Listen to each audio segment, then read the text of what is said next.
I'd like to thank all of the senators for their contributions. And I'm delighted to be back here, I have to say. The debate in this House is excellent, quite frankly. So I'm delighted to be here, and thank you all for your kind words, and indeed for the debate, because this legislation is no joke. And I agree with the comments that have been made by various people saying they would never normally support legislation like this. I would never normally support legislation like this. This is emergency legislation, and one of the safeguards we have in it is a sunset clause. Every 3 months, it's a very short period of time, and it has to be passed by both houses of the Oireachtas. So it's a very important safeguard. I just want to reference various members of the House have brought up the amount of time to debate.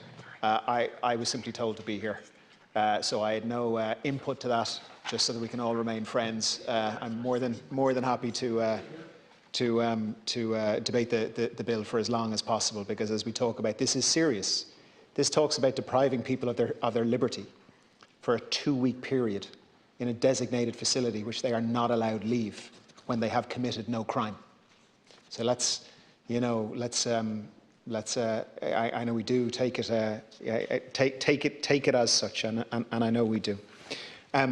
A common issue raised is in regard to the number of countries. I know there are various other questions that have been asked. At the core of this, though, it has been suggested by some that more countries need to be added, and indeed by some, and the amendments we look at will say all countries. So I just want to address that quickly, if I could. First of all, when I brought this through the Dáil on Thursday, it was 20 countries. As I stand here with you today, it's 33 countries. And as advised by the Chief Medical Officer, that can be raised. So some people here are saying, well, it needs to be the entire world. Well, we are being led by public health on this. And we have added the 33 countries that public health have advised. It would be incorrect to suggest that this legislation is limited to 32 countries. The Minister for Health can designate any additional countries to this, and I think that's very important.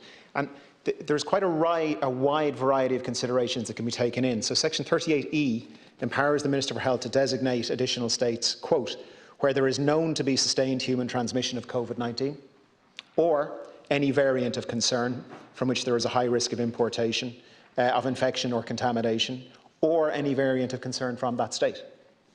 There's a lot of things can be considered in adding countries to the designation. And critically, can I state the following, that any measure that requires mandatory quarantine must be proportionate. It must be proportionate.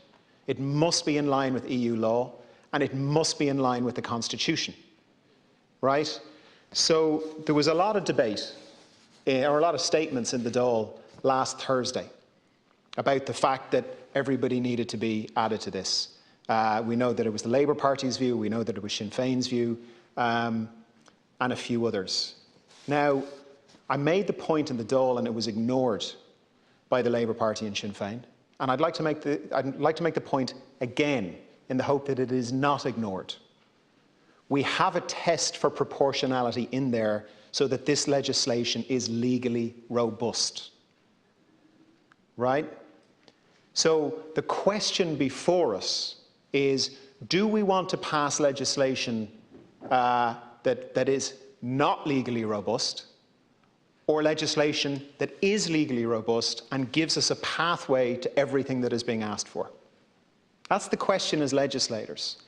And so I know we're going to get into more debate about this on the first set of amendments, but ultimately that's the main consideration here in terms of how many countries we add. Do we want a legally robust, evidence-based, public health-led mechanism, or do we want something that is not legally robust?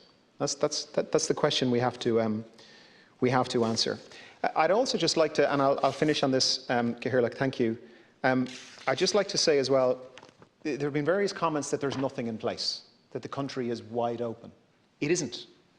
Mandatory quarantine is in place in Ireland for all incoming travellers. Mandatory home quarantine is in place, and it is legally enforceable. The pre-flight PCR test is in place. Fines for non-essential travel are in place. Genome sequencing has been very significantly ramped up. We're now at 15% of all positive tests.